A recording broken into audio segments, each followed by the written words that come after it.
Messieurs, dames, bonjour, monsieur Ducos. Nous allons commencer le cours dans quelques instants.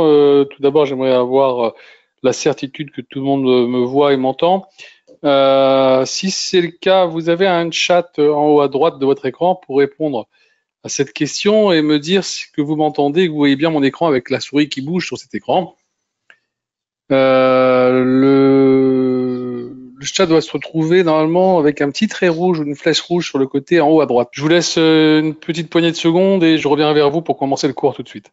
Alors, rebonjour à toutes et à tous. Je pense que vous avez pris déjà connaissance de l'avertissement sur les risques. Nous allons donc passer maintenant à l'application. Qu'est-ce que c'est que les outils d'analyse technique et à quoi ça sert? Alors, les outils d'analyse technique, en fait, c'est la possibilité de pouvoir, avec certains outils, de pouvoir interpréter la possibilité de comprendre l'évolution d'un cours, quel que soit le cours, hein, que ce soit un indice, que ce soit un commodity, que ce soit n'importe quelle autre chose ou une action, vous avez la possibilité, grâce à ça, de pouvoir essayer d'anticiper l'évolution de ce cours. Alors, si vous voulez bien, nous allons faire la démonstration aujourd'hui avec le France 40.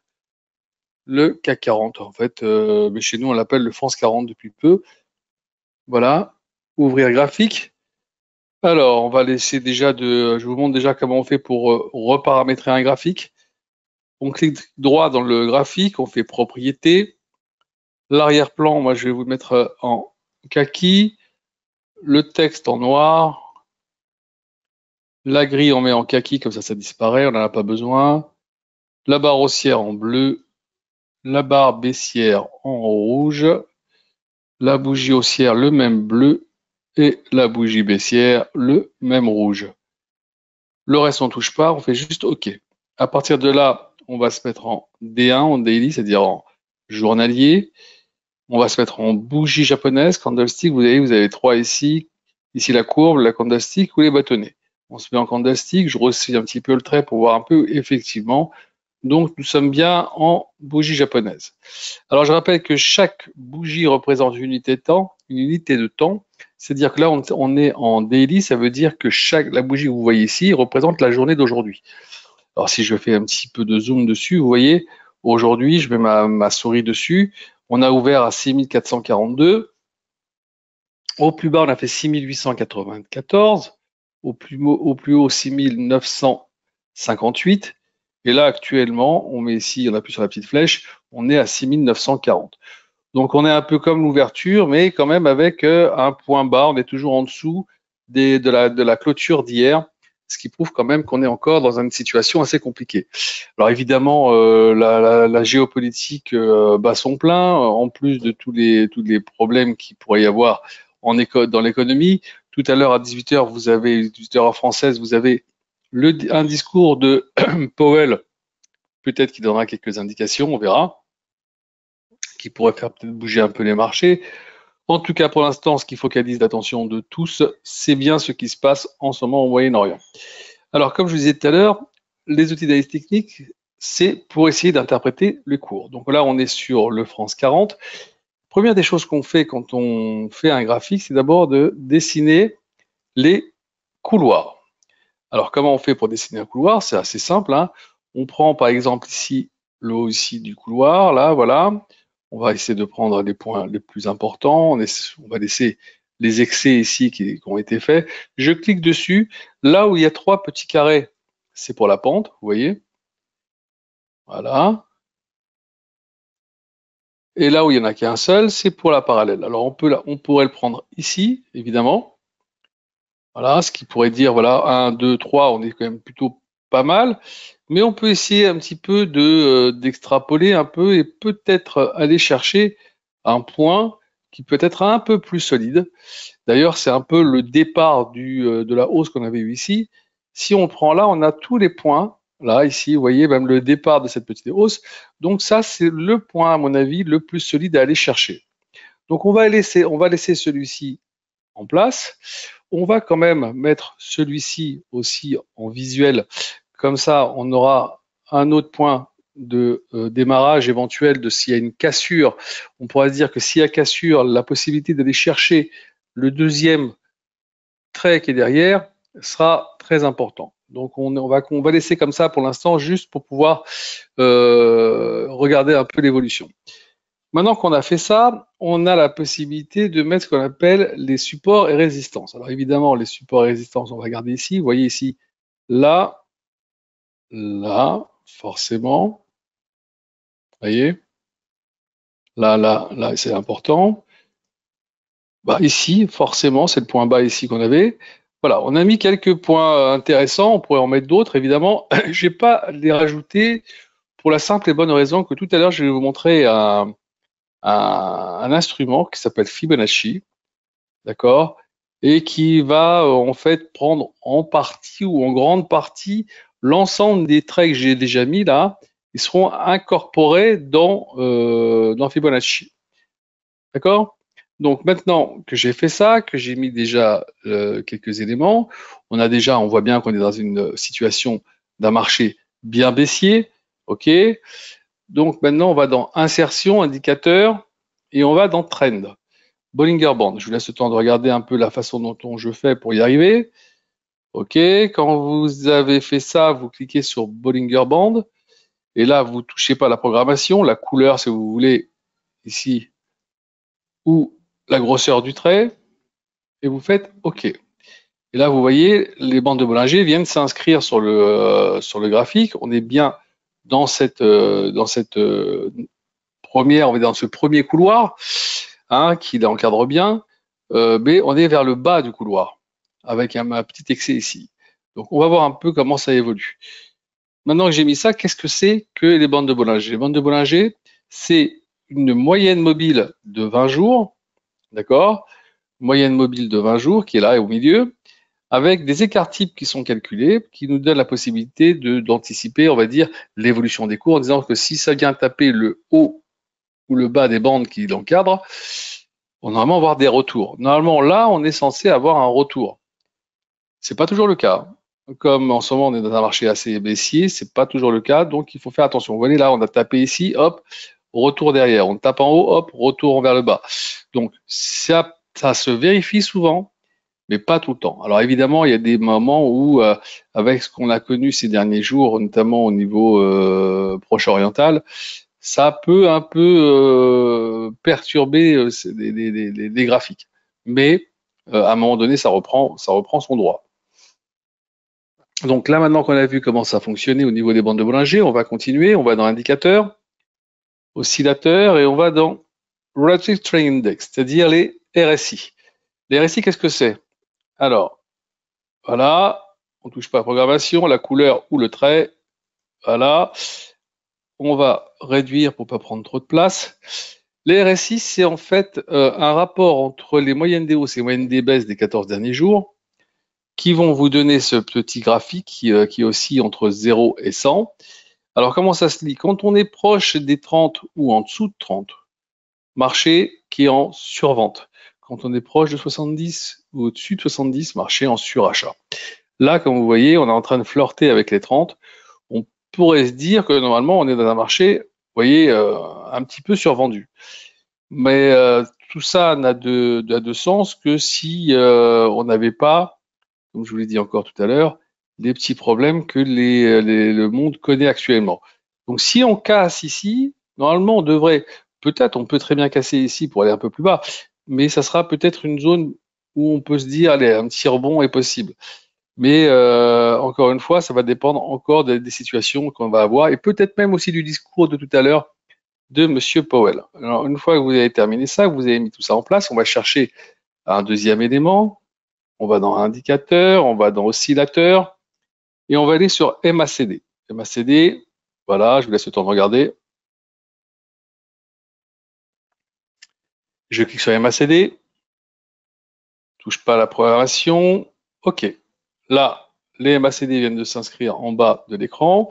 Qu'est-ce que c'est que les MACD? En fait, ce sont des moyennes mobiles exponentielles, 12 et 26 jours, qui vont vous donner une lecture un petit peu plus fine que des moyennes mobiles classiques. Alors, à savoir que vous avez un signal ici en rouge et des MACD. Vous voyez, quand on passe en dessous du signal, marché baissier. Et là, pour l'instant, on est toujours dans un marché baissier puisqu'on n'a pas de retour comme c'est ici le cas. Vous voyez, une MACD plus courte que la précédente qui montre déjà qu'on est en train de faire un retour.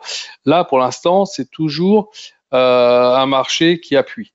Donc, si j'ai envie de faire quelque chose pour l'instant, si je me base sur ce que je vois ici, ça serait vendeur. Mais comme je vois que la RSI est un peu hésitante, qu'on n'arrive pas à aller en dessous, je vais me baser sur ce trait là que j'ai mis ici, à savoir, est-ce qu'on arrive à casser ici en clôture les 6916 points? C'est-à-dire que si on passe en dessous des 6916 en clôture, c'est que le marché devrait accélérer et on irait chercher plus bas. Pour l'instant, c'est pas encore le cas, donc on surveille pour savoir qu'est-ce qui va se passer. On va aller dans l'insertion, on va chercher un autre indicateur. Vous avez bien compris, hein, pour les MACD, hein, 2 moyennes mobiles exponentielles. On verra tout à l'heure aussi les moyennes mobiles classiques. Il y en a 3 qu'il faut mettre en relief, on les mettra tout à l'heure. On va dans oscillateur et on va sur stochastique oscillateur. Encore une fois, je vous laisse le temps de regarder. Je clique dessus. Alors, on touche à rien ici, on fait juste OK. Et voilà, un peu comme pour les MACD, vous avez la stochastique en vert, vous avez le signal en rouge. Quand on est au-dessus du signal marché haussier, quand on passe et qu'on casse le signal marché baissier. Voilà. Et pour l'instant, vous voyez, on n'a pas encore croisé. On a plutôt l'impression que le marché a envie d'aller encore chercher peut-être un petit peu plus bas. Donc, on n'est pas énervé, on ne prend pas de position, on attend de voir ce qui va se passer avec ce trait-là que je vous ai montré tout à l'heure. Est-ce qu'on cassera cette barre ou pas?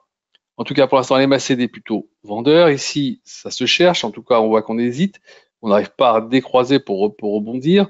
Là, on fait du surplace autour des 30-32. Marché bien hésitant quand même, hein. Marché excessivement hésitant. Donc, pour l'instant, prendre une décision très compliquée. Tout à l'heure, je vous avais parlé d'un produit assez intéressant, à savoir les retracements Fibonacci. Alors, on va ici, voilà, on prend là, on clique. Là, vous voyez sur ma souris, j'ai donc toutes les barres horizontales parallèles qui sont sur ma souris. Je prends un départ, on va dire qu'on va prendre le départ de la dernière dernier trend qui a commencé ici. On le prend là et on va chercher le point haut. Voilà, on l'a mis sur le point haut. Là, on lâche et on va regarder un peu ce que ça donne. Alors évidemment, attendez, on va enlever ça 2 secondes. On va réduire ici une seconde. Voilà. Alors ce trait-là n'a plus lieu d'être, hein. La mesure où il y a Fibo qui est là pour le suppléer. Attendez, aussi j'arrive pas à retrouver le Fibo ici. C'est bizarre. Ah, le voilà. Voilà, on va essayer de le replacer correctement. Voilà. Là, c'est placé correctement. Je clique 2 fois dessus pour que ça ne bouge plus. Maintenant que j'ai placé ça, évidemment, tous les traits ici, bon, celui-ci, vous voyez, typiquement, on peut dire qu'il est assimilé celui qui est à côté. Celui-là aussi. Voilà. On a mis quasiment, on voit bien que quasiment tous les points, les traits qu'on avait mis tout à l'heure ont été absorbés par Fibo. Donc maintenant, vous avez ici tous les retracements possibles et toutes les résistances possibles. Donc là, ici, prochain arrêt, ça peut être là. Et ensuite, derrière, on a le support horizon oblique du couloir. Maintenant, si on rebondit, premier objectif, ce sera de venir chercher par exemple 7080, et si ça casse, revenir chercher 7174, et éventuellement, ici, on voit le 7250. On n'y est pas encore, évidemment, il faudra surveiller un peu l'évolution. On avait parlé tout à l'heure, on avait parlé des MACD avec les moyennes mobiles exponentielles. On va revenir maintenant sur les moyennes mobiles classiques. OK. Je vais donc dans insertion, indicateur, je vais ici dans trend et je vais sur moving average. Là, on va prendre la moyenne mobile des 200 jours, elle est en bleu ciel, voilà, on la voit. Donc là, on est largement en dessous de la moyenne mobile des 200 jours, on voit bien. On l'a bien cassé ici. Depuis, on a essayé de remonter, mais on n'a pas réussi. Voilà, tac. On revient maintenant ici, toujours pour aller chercher une nouvelle moyenne mobile. On va prendre celle des 100 jours. Ah, pardon. Hop. 100 jours, évidemment, on va lui changer de couleur. On va lui mettre un bon jaune bien flashy.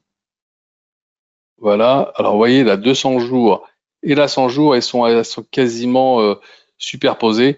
Donc là, ça va devenir un objectif, si c'est un objectif, on va dire une résistance extrêmement importante. Ça sera très compliqué d'aller au-dessus de ce trait-là, c'est-à-dire les 7250. OK. Par contre, si on le casse, ça deviendra bullish. On sera sur un marché, comme on dit, extrêmement bullish. On va aller chercher maintenant la moyenne mobile des 50 jours. On y va.